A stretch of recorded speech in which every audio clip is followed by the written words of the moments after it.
Hello, my name is Jake Sherman, and I got an amazing opportunity to speak with two retired World War II veterans, both 99, almost 100 years old.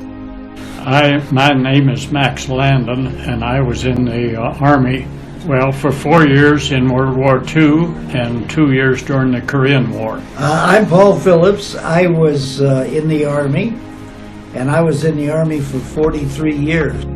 I was in World War II. When I graduated from West Point, I was married right away, went to the Philippines.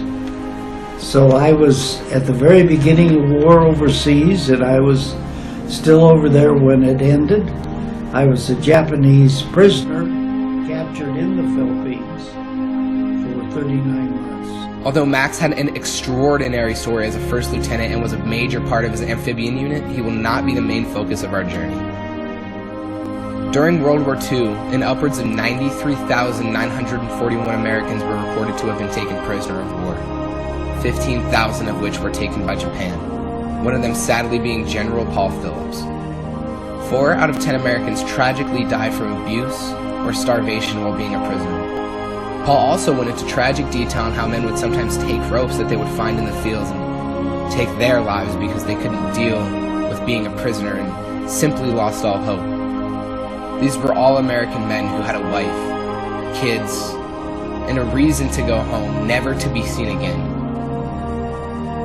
The date was 1943. The sun was just barely starting to rise, and little did he know it was going to be one of the last minutes, the last morning, the last day. For 39 months, General Phillips would be a free man.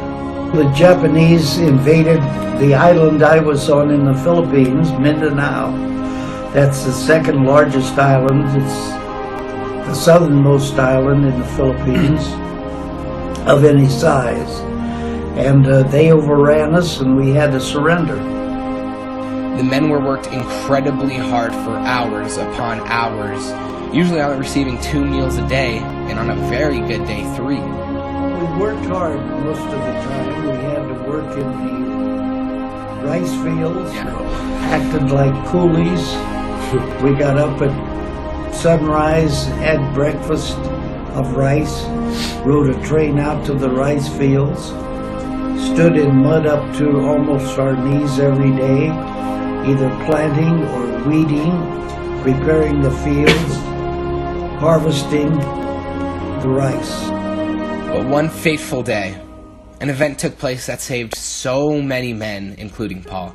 A very famous movie called The Great Raid, directed by John Dahl, was made, depicting the events.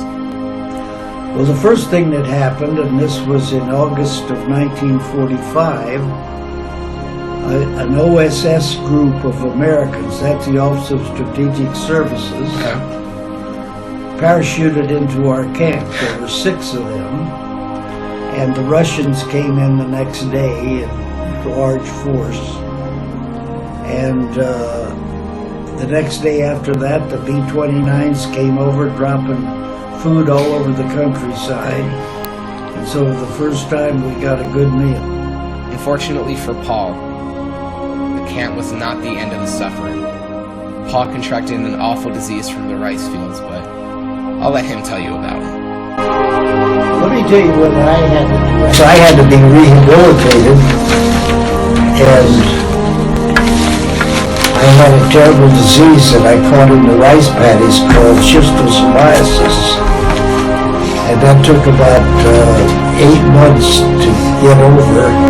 The cure was worse than the disease. It was very painful because they injected poison. And once that was finished, I went to the officer's advanced course at Fort Sill, and then stayed on the faculty. But that's what happened a year after the war.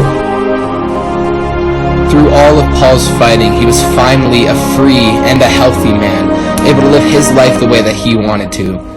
Because of General Phillips' contributions and sacrifices, I like to think it had a major impact on bringing the war to a close on September 2nd, 1945.